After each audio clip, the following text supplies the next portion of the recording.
Boa noite a todos de casa.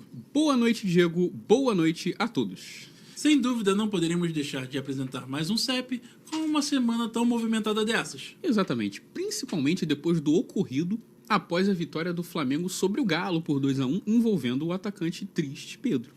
E o preparador físico do Flamengo, Pablo Hernandes, onde o mesmo aplicou um soco no atacante. É cada vez mais diferente essas formas modernas de preparo físico. Verdade. Talvez essa seja uma forma mais emergencial de ajudar o atleta a produzir mais adrenalina, hoje. Até mesmo para ele não ficar satisfeito com a vitória e perder aquela vontade, aquela gana de jogar, mesmo depois do jogo ter acabado. Se o Flamengo tivesse ganhado de goleada, por exemplo, a solução seria o Pedro ser completamente espancado. Exatamente, porém essa forma não surtiu muito efeito e acabou deixando Pedro, além de triste, revoltado. O preparador físico foi demitido logo no dia seguinte.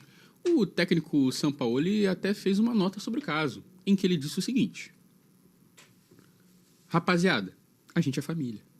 Deixa isso aí pra lá. Mas, infelizmente, para surpresa de todos nós, a nota não adiantou de nada. Já sobre o jogo, o Flamengo começou perdendo, mas conseguiu virar o placar e conseguiu a vitória importante fora de casa para se manter na disputa pelo segundo lugar do campeonato, já que o primeiro aparentemente vai ficar com o Botafogo mesmo. E você não está sonhando. Isso não é um teste, é risco de título do Botafogo. Não sabemos o que pode acontecer quando isso se concretizar. Então tomem muito cuidado, pois são torcedores que provavelmente, em sua maioria, nunca viram um título do Botafogo de tamanha importância. E falando de Botafogo, o time venceu mais uma, dessa vez contra o Coritiba por 4-1. Mas o Coritiba é café com leite, Diego. Então essa vitória não conta. Quando a vitória é sobre times como Curitiba, América, Vasco, Bahia, a CBF ela nem contabiliza. A tabela fica igual. Esses times eles fazem participação especial na Série A, mas eles compraram o pacote que é válido só por um ano. Isso porque Vasco e Bahia agora têm SAFs poderosas. Eles poderiam ter comprado o pacote que dá direito à Série A por mais de 4 anos seguidos. Mas falta visão dessas SAFs, Diego. Poderiam ter estratégia melhor nessa gestão. Que dava para ter feito, por exemplo, ela pegar um empréstimo de 10 bilhões de dólares e comprar 30 dos melhores jogadores do planeta. 2 ou 3 de cada posição. E mais um técnico bom. E aí era só se comprometer a pagar pelos próximos 74 anos. Se você for fazer a conta, a matemática fecha. E aproveitando que o assunto é Vasco, o time perdeu outra, agora para o Corinthians por 3-1, e o jogo contou com a estreia dos últimos reforços do time nesta janela de transferências internacionais.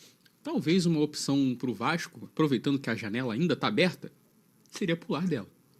É algo a se pensar. Mas agora vamos falar sobre futebol de verdade. Copa do Mundo Feminina. A Copa do Mundo desse ano é realizada na Nova Zelândia, o que significa que os jogos acontecem bem no horário que você está acordando no meio da noite para assaltar a geladeira e não consegue mais voltar a dormir por saber que só vai ter mais 2 horas de sono até você ter que levantar para ir trabalhar.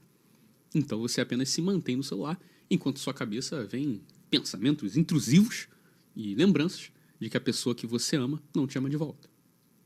E agora você pode preencher esse vazio com bom futebol. A nossa seleção estreou com vitória sobre o Panamá por 4-0, porém perdeu o segundo jogo por 2-1 para a França. Agora a seleção enfrenta a Jamaica nessa quarta-feira precisando ganhar. Mas nós confiamos na força da nossa seleção e sabemos que vai dar tudo certo.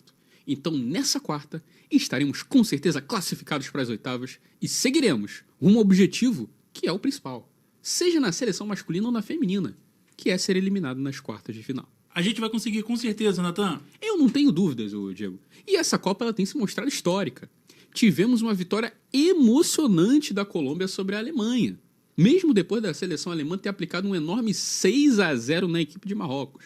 Eu não consigo pensar num vexame tão grande quanto perder por 6 gols de diferença numa Copa do Mundo. Em que mundo alguma seleção masculina perderia para a Alemanha por 6 gols de diferença? Eu não consigo pensar em nenhum caso do tipo. Quem critica o nível do futebol feminino, infelizmente, está certo. Não há possibilidade de uma seleção perder tão feio assim no futebol masculino.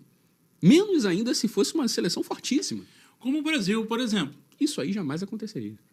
Fica aqui a nossa torcida para a nossa seleção e com isso iremos encerrar o CEP de hoje. Muito obrigado pela sua presença e uma boa noite. Boa noite a todos de casa.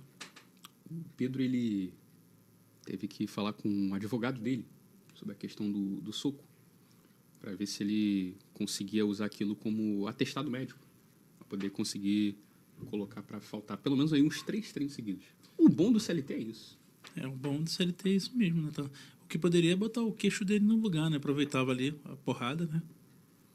Ele tem uma coisa mais avantajada que eu acho que é uma questão de um charme ali, de uma pegada ali para conquistar, talvez até para assustar o adversário.